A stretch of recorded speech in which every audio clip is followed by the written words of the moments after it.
Olá, estudantes. Espero que estejam todos bem. Vamos dar sequência, né, ao curso de Sociologia do cursinho Antonieta de Barros. E hoje a gente vai falar de um sociólogo, de um intelectual, né, um pensador da modernidade muito importante, fundamental, que é Weber, Max Weber, né? A gente está naquilo que diríamos ser sociologia clássica, né? O básico da sociologia clássica. A gente, então, está estudando os três porquinhos da sociologia, quem são, em linha cronológica, Karl Marx, Durkheim e Weber. Karl Marx é de uma geração anterior, tá? Ali do começo do século XIX, nasce no começo do século XIX, e Durkheim e Weber são contemporâneos. Os dois vivem, né, na segunda metade do século XIX, estudam na segunda metade do século XIX e vivem um pouco do começo do século XX, tá? Enfim, são três autores que em nível de ensino médio, que em nível de ensino médio, nós dizemos que são os básicos, os pilares da sociologia. Esses três são os três porquinhos da sociologia: Marx, Durkheim e Weber. A gente já falou de Durkheim, a formação da sociologia e tal. A gente já falou de Marx, né? Materialismo histórico dialético, comunismo, socialismo científico, crítica ao capitalismo burguês. E agora a gente vai falar de Weber, tá? Um alemão, né? Fundamental pensador para a formação, né, enquanto ciência da sociologia, tá? A gente vai falar disso hoje. Aí eu coloco uma fotinha do Weber, um autor que que que se desloca também no campo das ciências sociais e no campo da ciência como um todo, e é um autor importante na economia, na sociologia, óbvio, mas também na epistemologia, né, na filosofia. É um autor que navega nessas áreas do conhecimento, tá? Então, e fundamental, na sociologia, principalmente, ele é fundamental também.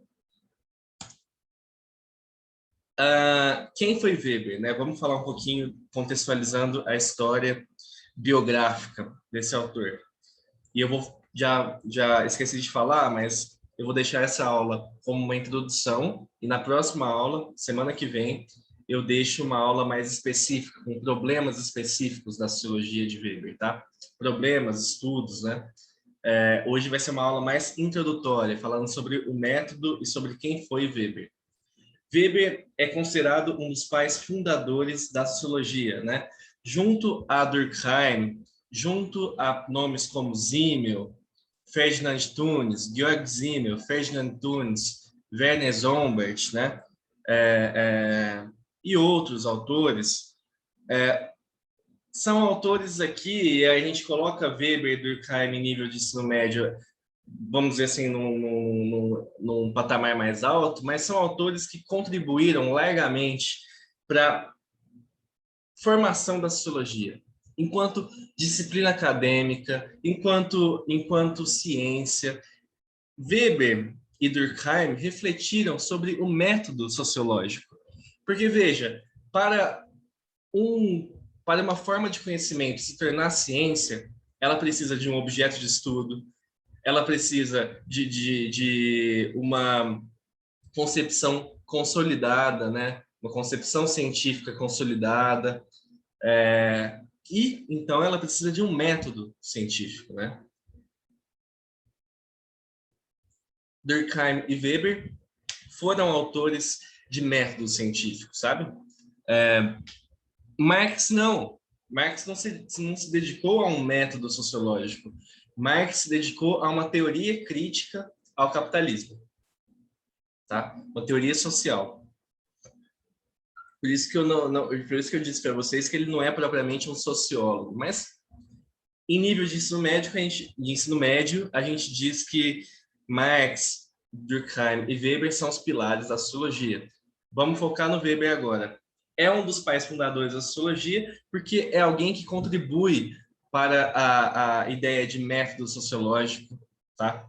Para a ideia de concepção metodológica nas ciências sociais, para definir o objeto de estudo das ciências sociais. Ele investiga isso, tá? Foi importante sociólogo, economista, jurista alemão da passagem do século XIX ao XX. Weber, além de intelectual, vamos dizer assim, ele era alguém importante na Alemanha, importante politicamente falando. Alguém que fez parte da Primeira República de Weimar, depois da unificação da Alemanha, e vai ter, por exemplo, era um jurista alemão, né, trabalhava no governo, e vai ter, por exemplo, uma atuação também, segundo José Paulo Neto, que é um intelectual marxista. Weber tem uma influência na decisão política da Alemanha de entrar na Primeira Guerra Mundial, por exemplo. Então, Weber é alguém influente na Alemanha, tá? Além de intelectual, é alguém que tem uma força política. Deixou também enorme legado, tanto que essas áreas do conhecimento estudam Weber, deixou enorme legado à economia, ciência política também, sociologia do direito, sociologia da cidade, sociologia econômica, sociologia do trabalho e ao método sociológico. Veja que eu coloco aqui várias sub-áreas da sociologia, mas eu estou falando da sociologia como um todo, ele é importante, tá? Mas só para vocês identificarem aqui as principais áreas trabalhadas por Weber. Na sociologia, principalmente, sociologia do direito, sociologia das cidades, sociologia econômica, sociologia do trabalho e ao método sociológico. Essas, digamos assim, essas sub-áreas foram muito trabalhadas por Weber, tá? E, claro, economia, ele se dizia um economista, não propriamente sociólogo, mas é um sociólogo. Mas ele se dizia um economista, tanto que a sua principal obra se chama Economia e Sociedade, né? Uma obra belíssima, é muito interessante, tá? Sugiro a leitura, apesar de ser um texto um pouco puxado, né? Mas vale a pena pegar para ler, porque é uma obra bela, fala sobre a sociedade moderna, concepção de Estado, fundamentos da sociologia pensada por Weber, que a gente vai ver no próximo slide. E qual é a sociologia pensada por Weber? É a sociologia compreensiva. Isso é importante vocês terem na memória. A sociologia weberiana, a sociologia que ele formula, a corrente sociológica do autor, insisto, é a sociologia compreensiva. Correto? Weber diz, eu estou aqui para sistematizar os trabalhos das ciências sociais, trabalhos como o de Thune, escreve T-O-N-N-I-E-S, tá? Com 2 pontinhos no O, Ferjan Thune, trabalhos de Georg Simmel, eu vou falar de Simmel mais para frente no curso, Zombart também, escreve S-O-M-B-A-R-T, Sombart, né? Como aportuguesando. Mas, enfim, é alguém que procura sistematizar os bons trabalhos das ciências sociais, tá? E aí ele sistematiza esse trabalho empírico, que quer dizer empírico, né? Que parte da vida real, das experiências humanas, tá? Ele organiza esse trabalho e formula a sociologia compreensiva. Qual é a sociologia weberiana? Sociologia compreensiva. Alguns fundamentos metodológicos, científicos, da sociologia compreensiva de Weber. Sociologia, em termos mais gerais, é sempre uma ciência da realidade empírica. Sociologia não parte de conceitos abstratos, não parte de abstrações, não parte de ideias isoladas, né? Não parte de especulações. Não, sociologia parte da realidade, parte da empiria, tá? Por que eu quero dizer por empírico, por empiria? Vida prática, real, tá? Experiências humanas, reais. Isso é importante em Weber, tá? Segundo, busca-se a compreensão e interpretação de problemas sociais. Aqui é uma coisa importante em Weber. Para Weber, é importante o cientista social investigar o problema, compreendê-lo, tá? E usar categorias e conceitos, quer dizer, a partir da interpretação do cientista, né, para dotar esse problema de sentido. Como assim sentido? Para dotar esse problema de significado. Porque Weber vai dizer assim, o mundo, a vida humana em si, não tem um sentido, não tem um significado, tá? O cientista social deve analisar os problemas sociais, aí eu vou falar como a gente vai fazer isso no próximo slide. O cientista social deve analisar os problemas sociais, tá? Compreendê-lo, investigar, compreendê-lo e usar categorias, conceitos, porque não é isso que a gente faz, a gente não usa categoria, conceito para investigar a realidade, né? Nas ciências sociais. Deve-se investigar e compreender o objeto de estudo e utilizar categorias, conceitos para dotar esse objeto de sentido, né?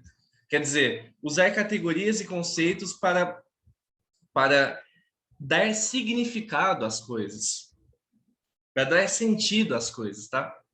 Porque a vida em si não tem sentido. A gente deve desvendar o objeto de estudo, vamos dizer assim, deve compreender esse objeto de estudo, os problemas sociais, né? Desigualdade social, capitalismo, trabalho, deve compreender, investigar esses problemas, né? E usar categorias, conceitos, reflexões para dar significado a esses problemas, tá? A partir de uma interpretação. Claro, uma interpretação científica, vamos dizer assim, né? Mas tem esse lado subjetivo da coisa também, tá? Porque trata-se de ciências da cultura, como ele diria, né? Então, é importante que o cientista social consiga interpretar um problema, né? Dar significado a um problema, claro, sempre aproximando o problema da realidade, beleza? Mas a compreensão ou a compreensibilidade, a compreensão, a interpretação, tá, de problemas sociais, né, dotar os problemas sociais de sentido e significado, né, investigar e dizer o que né, dar significado àquilo é muito importante em Weber. E veja que se a gente falar em Marx, né, fundamentos metodológicos de Marx e até de Durkheim, não tem isso. Pois vocês fazem essa comparação dentro que a gente estudou. Não tem isso, tá? O Durkheim, por exemplo, vai trabalhar com a ideia de coisa. Ciências sociais estuda, investiga fato social que deve ser encarado como uma coisa para Durkheim, né? Que lá está posto, tal.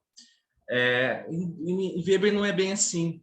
Ele trabalha com uma ideia de interpretação dos problemas sociais, de compreensão, investigação, dotar e interpretação no sentido de dotar de significado dos problemas, de sentido dos problemas, tá?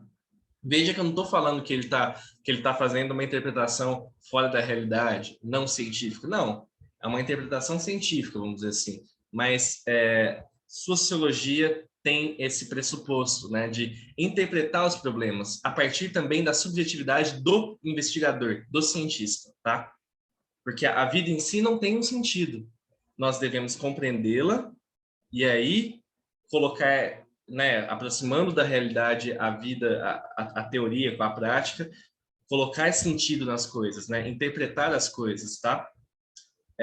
Terceiro, a função da sociologia é estabelecer relações causais dos problemas estudados, conexões lógicas, racionais, históricas. Muito importante também em Weber. Muito importante em Weber. É um autor que pensa na relação causa e efeito. Isso faz muito sentido, né? Os problemas sociais são provocados, né? Tem suas causas históricas, materiais, imateriais também, simbólicas, racionais, lógicas, tem suas causas. E tem seus fins, os efeitos sociais, né? É importante essas conexões para Weber. Por exemplo, vocês pegarem uma belíssima obra do Weber, que é A Ética Protestante e o Espírito do Capitalismo, né? Ética Protestante e o Espírito do Capitalismo. Weber vai mostrar nessa obra, que é clássica também, está ali no campo da sociologia das religiões, né? Da sociologia da religião.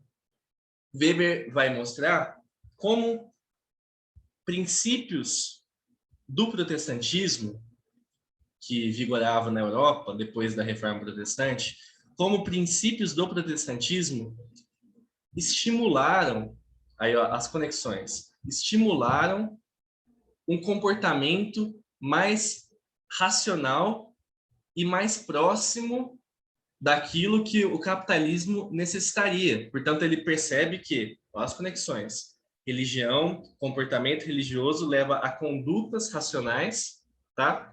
Que, por sua vez, levam a condutas melhores no sentido do capitalismo mesmo. E ele percebe que os países protestantes são os países mais desenvolvidos em termos econômicos na Europa, né?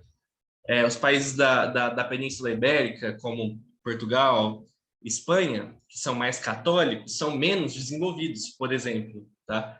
Do que os países protestantes. Por quê? Os países protestantes existem essa conexão, né, com a religião, leva a comportamentos mais racionais, o protestantismo, que por sua vez gera um maior cálculo capitalista, cálculo financeiro, tá? Então ele quer dizer o seguinte: o protestantismo, como na Holanda, na Inglaterra, né, na Alemanha, o protestantismo, em grande medida, influenciou, estimulou, né, o capitalismo moderno, né, a vida regida a partir dos princípios do capitalismo, né, estimulou, tá? Então ele faz essa conexão e é uma obra clássica dele, né, vale muito a pena a leitura. O nome já meio que conta um pouco essa história, né?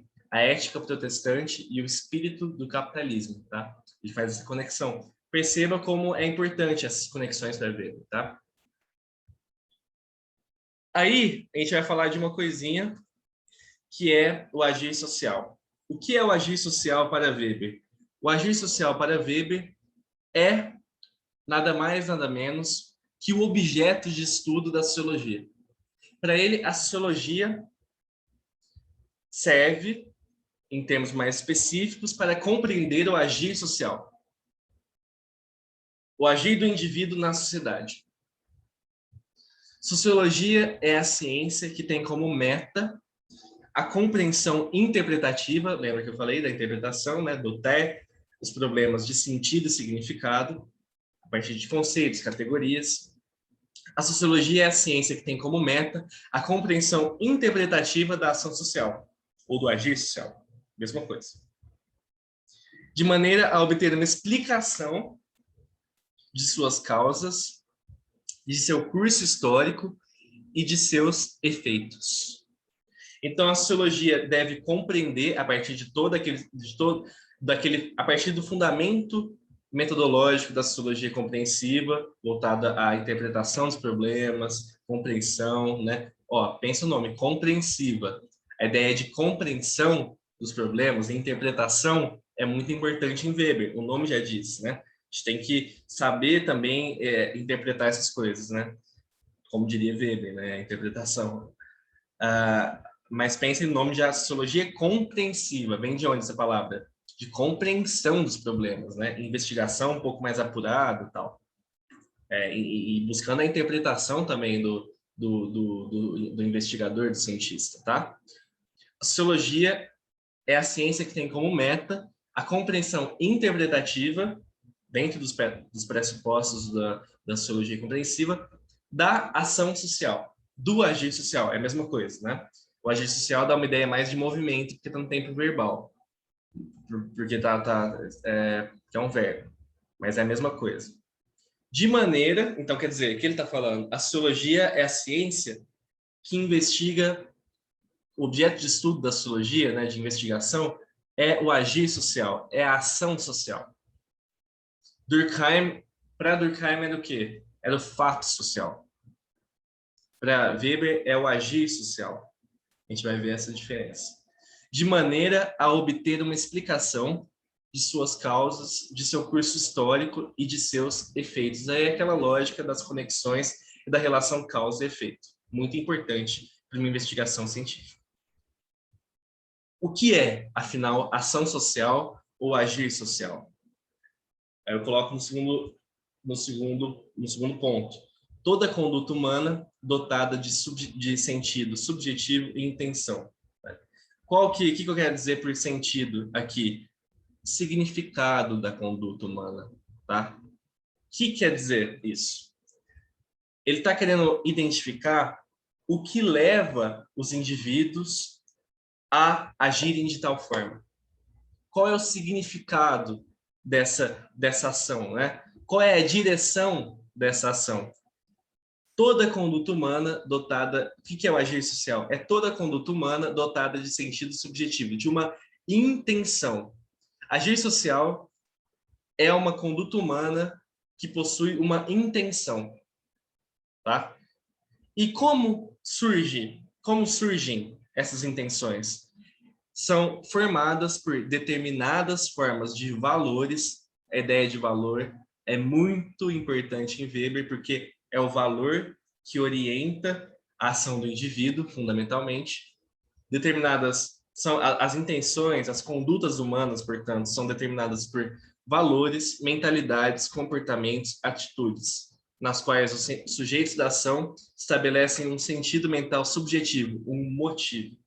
Então, se bater na prova uma questão sobre agir social, vocês sabem que agir social é a conduta humana socialmente qualificada, né? Tem que estar no âmbito social também, né?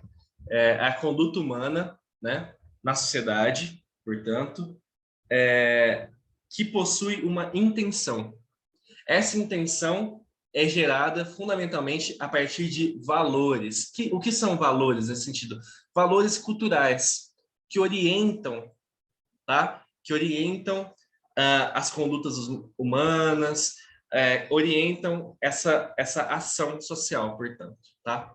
Então, agir social é uma conduta humana dotada de sentido subjetivo, ou seja, de um motivo, de uma intenção, tem uma intenção, e o que gera essa intenção é a ideia de valor.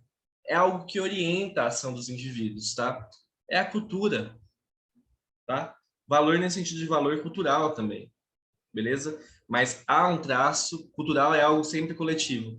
Weber também há um traço de buscar o sentido subjetivo ali, tá? Quer dizer, subjetivo tentando interpretar a ação daquele indivíduo. É claro, a sociologia é uma ciência da sociedade, né? Ele não está procurando indivíduos isolados. Não. Indivíduos que agem dentro de uma estrutura social, de uma ordem social. Ele não nega isso, tá? Mas ele está muito preocupado em compreender as ações dos indivíduos.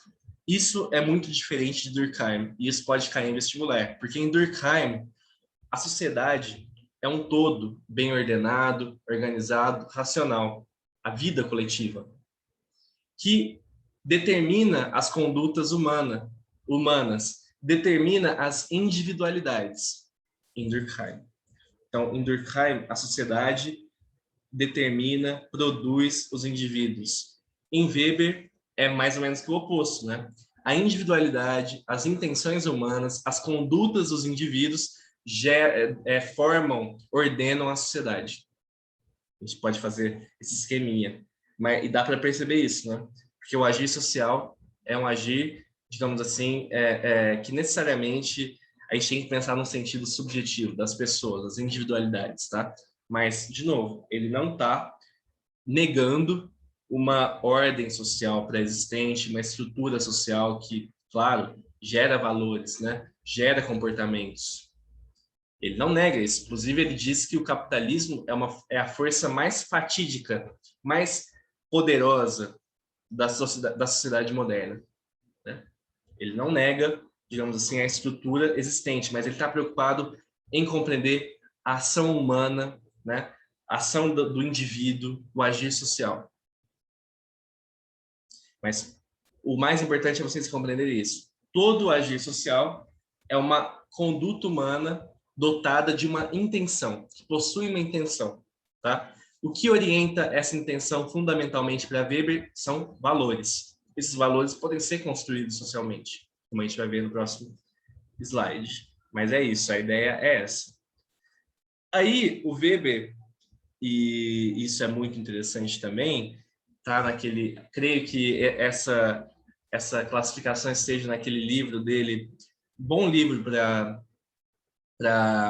estudar Weber, é um livro do autor mesmo, que chama Conceitos Básicos da Sociologia Compreensiva, acho que esse é o nome, se não me engano, Conceitos Básicos ou Conceitos Fundamentais da Sociologia Compreensiva.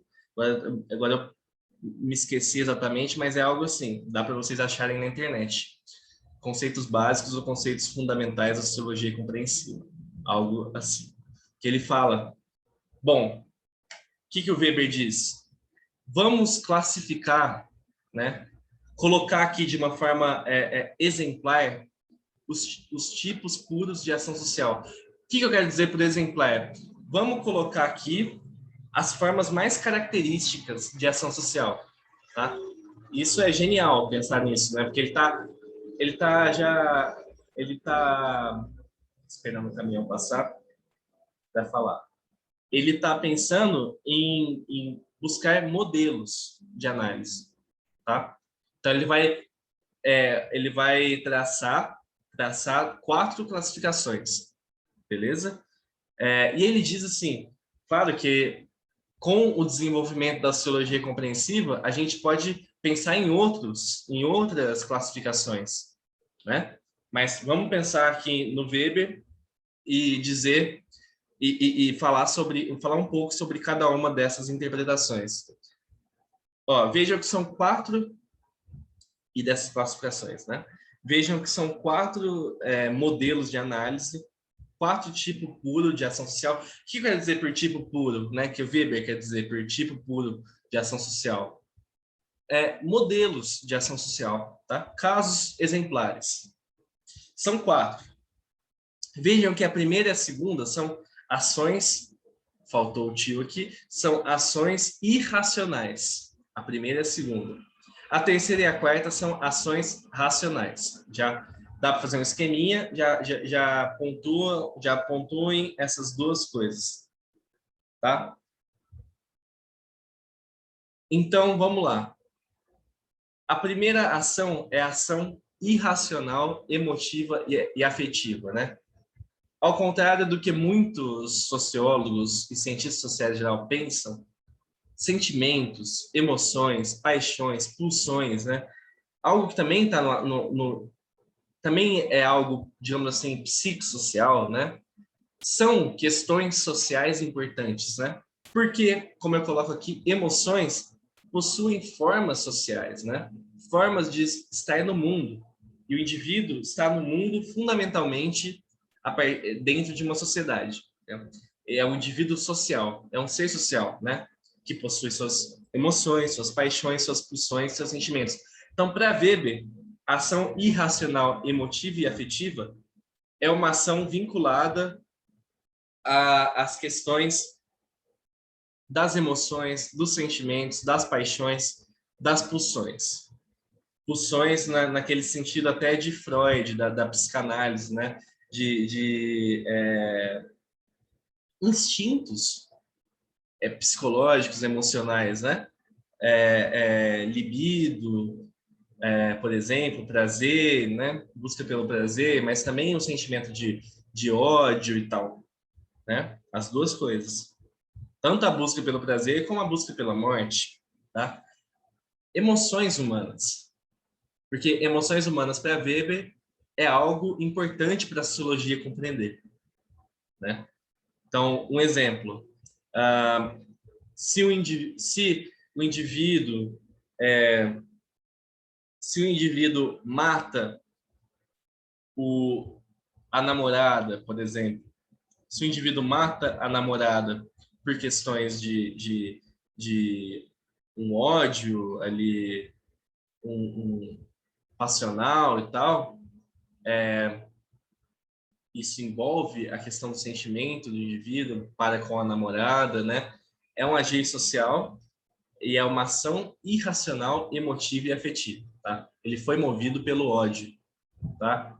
Um amor que, na verdade, deteriora a paixão, né? Um amor impulsivo, não sei como explicar porque não estudo isso, mas é uma ação irracional, emotiva e afetiva que envolve sentimento, envolve comportamentos irracionais, sentimentais nesse sentido, né? Passionais, né? A segunda ação, eu acho que dá para ficar claro aqui. A segunda ação irracional, qualquer coisa vocês me perguntem, claro. Qualquer coisa, estou à disposição. A ação irracional tradicional, a segunda, é uma ação social ligada a afetos, sentimentos coletivos, rotineiros, baseados no costume. Aqui, Weber tá mais preocupado em dizer o seguinte: existem ações tradicionais, irracionais ou ações sociais que são influenciadas, são orientadas pelos costumes, pela tradição, né? Pelos valores históricos, pelos valores culturais, né? Pela rotinização dos costumes, dos hábitos, né? E isso também gera afetos, né? Não necessariamente são positivos, mas gera, porque é algo que a gente está apegado ao passado, e isso também orienta a ação. Então, ele está preocupado, por exemplo, em dizer, em falar sobre a religião. Não, a religião é um tema importante em Weber, né? Eu disse para vocês, a ética protestante e o espírito do capitalismo é um tema importante. A gente pode dizer que tem a ver com a ação irracional tradicional, a religião, né? Pode ser outros. A gente pode pensar em padrões de comportamento na família, né? A ideia de que você tem que respeitar o pai, porque isso é importante, a mãe, o avô, a avó. Isso se baseia em costume. E não é algo que a gente fica pensando racionalmente, né? A gente só faz porque é ensinado a gente. É transmitido. Nesse caso, a transmissão de valores é muito importante, né? Então, ação irracional tradicional, né? Sempre tem a ver com a historicidade também ali, com a história, com os valores, com os hábitos, com os costumes, tá? Terceiro, aí terceiro e quarto a gente está falando de ação racional. Primeiramente, o que é razão? Razão, a gente viu na filosofia dos clássicos, né, filosofia grega, antiga, razão é logos, que pode significar também palavra, pode significar costume, discurso, né, logos, mas significa razão, né, comportamentos que são orientados por uma atitude racional, né, por uma tentativa de prever as coisas, né, por uma tentativa de estabelecer sentidos e mecanismos ali de comportamento coerentes, né? Isso é razão, tá? A razão, portanto, é uma forma mais coerente, mais pensada de estar no mundo, tá? Claro que a ação, a, eu falei a razão, né? A razão é uma forma mais coerente, mais sensata de estar no mundo. Claro que a razão ou a racionalidade pode gerar irracionalidade, como a gente vai ver na próxima aula de Weber. Isso é uma contradição também da sociedade moderna. Por que da sociedade moderna? Porque comportamentos racionais são típicos da sociedade moderna. Porque é uma sociedade cada vez mais complexa, cada vez mais diferenciada. A gente tem que votar, a gente tem que participar do Estado, a gente tem que se educar, a gente tem que participar das relações econômicas, né? A gente tem que procurar emprego. Isso tudo é muito calculado, muito racional, né? Mas pode também se tornar muito irracional. Isso é uma questão fundamental em Weber. A gente vai ver na aula que vem com a razão instrumental. Mas, enfim, a gente entendeu o que é razão nesse sentido. Algo pensado, coerente, tem uma reflexão, né? E aí Weber distingue dois tipos de ações racionais. Primeiro, ação racional com relação a valores, ideia de orientação racional, uma meta racional, uma expectativa racional que o sujeito possui como dever e honras, né? Aqui a gente pode pensar, por exemplo, na ideia de que, porque o Weber, que época é essa da modernidade clássica aí, de Weber, Durkheim, Marx? É uma era de ascensão do Estado moderno burguês, né? Uma sociedade industrial nacional. Era uma sociedade nacional. Tava ali, ó, em alta a ideia de Estado-nação, de nação, né? E uma sociedade capitalista, portanto, industrial, né? E se a gente pensar que o indivíduo vai para a guerra porque deve servir ao país, porque é o dever dele, ele deve ter esse prestígio, né? Os soldados tinham esse prestígio antigamente, talvez hoje nem tenham mais. Isso pode ter a ver com uma ação racional com relação a valores, né? É um dever que ele tem, né? É algo também, digamos assim, pensado, tá? Não é algo necessariamente que vem lá de trás, que vem do comportamento, como ação irracional tradicional, tá? Ou a gente pode pensar na ideia de trabalho. O trabalho dignifica o homem, o bom trabalho, ganhar bem, um bom salário, né? Tudo isso dignifica o homem. Então, quer dizer, é um comportamento racional que leva a essa crença, né? E tem essa ideia de dever, de honra, né?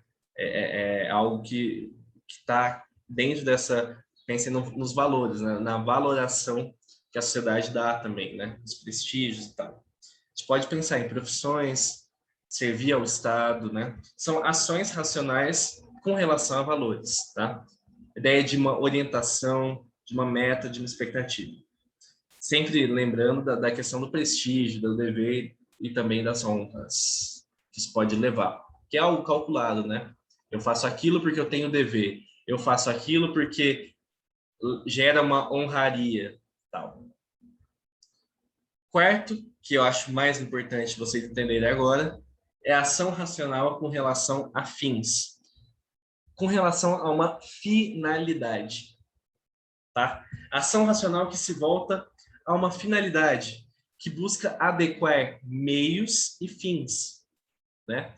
Porque os meios, né? Aquilo que a gente faz durante a ação, e não o final, né? Que são os fins, a finalidade, o objetivo final, os meios prefiguram bem antes, né? Vão moldando os fins, tá? Em qualquer ação. E nesse sentido, ação racional com relação a fins é uma ação que busca essa adequação de meios e fins o tempo todo. Para o Weber, é uma ação racional tipicamente burguesa, tipicamente moderna, que faz muito sentido dentro de uma lógica de mercado, dentro de uma lógica capitalista. A gente vai falar sobre isso na aula que vem, quando a gente for falar de razão instrumental. É um conceito fundamental em Weber. Mas vamos pensar na ação racional com relação a fins enquanto um tipo exemplar paradigmático de ação social. É uma ação que envolve a devida consideração sobre a finalidade e os meios da ação. É aquilo, adequação de meios e fins. Exemplo, mercado capitalista, utilização de dinheiro. É um exemplo mais exemplar também para o Weber. Como assim? Bom, é muito fácil isso, vocês pensarem. Não que a ideia seja fácil, não, é meio complexo, mas o exemplo é fácil. Vocês vão ao mercado. Vocês podem até ir sem saber o que vão comprar. Mas, geralmente, na maioria das vezes, a gente sabe exatamente o que a gente pode e o que a gente não pode comprar. Menos se você for alguém que tem algum tipo de deficiência, problema, ou que não ligue mesmo. Mas geralmente, né, uma pessoa que tem conta para pagar, que tem suas responsabilidades, ela sabe o que ela pode e o que ela não pode comprar. Até porque se ela fizer algo indevido, depois a conta vem, né? As dívidas chegam. Então, a utilização de dinheiro, que é algo que não é algo tão antigo, né? Algo mais recente, a utilização de dinheiro é muito calculado. É algo que requer uma frieza, um sentimento, não, perdão, um espírito, nesse sentido de ímpetos, né? Um espírito capitalista, né? Uma mentalidade capitalista, tá? Nesse sentido de que a gente tem que calcular tudo. A gente vai no mercado sabendo que a gente pode ou não pode comprar, sabendo que exatamente quanto a gente tem no bolso ou quanto a gente tem disponível para comprar. E o mercado capitalista, no sentido mais amplo, é muito assim. Pensa na procura de emprego, por exemplo, né? Ou quando a gente trabalha, né? Um trabalho cada vez mais técnico, mais racional, né? E, enfim, o mundo do mercado, o mundo capitalista está cheio de exemplos de atitudes sempre mais frias, mais calculistas, tá? Que buscam também aquela questão de custo-benefício, né? De adequar custo-benefício, perdão, e de estabelecer, adequar também meios e fins, né? Porque é isso, tratam-se de ações sempre frias, calculadas, né? Que buscam uma finalidade ali, é, que, que, que é profundamente racional, né? O mundo econômico é muito racional. Então, para Weber, ali a economia seria o ambiente, o meio, enfim, a forma ali mais relacionada a uma ação racional com relação a fins, porque a gente está que a gente está o tempo todo calculando, o tempo todo pensando nos custos e nos benefícios, né? Adequando meios e fins nesse sentido. Então pensem quando você vai no mercado, se você faz alguma coisa ali, você pode até falar, mas eu vou às vezes e ajo de forma irracional, beleza? Mas na maioria dos casos a gente procura estabelecer ali um discernimento mesmo de compra, né, do que a gente pode comprar, relação ali custo-benefício, adequação de meios e fins, né? Quanto que a gente quer gastar, quanto que a gente quer sair do mercado com quanto a gente quer sair do mercado, né? O que a gente pode gastar e por aí vai.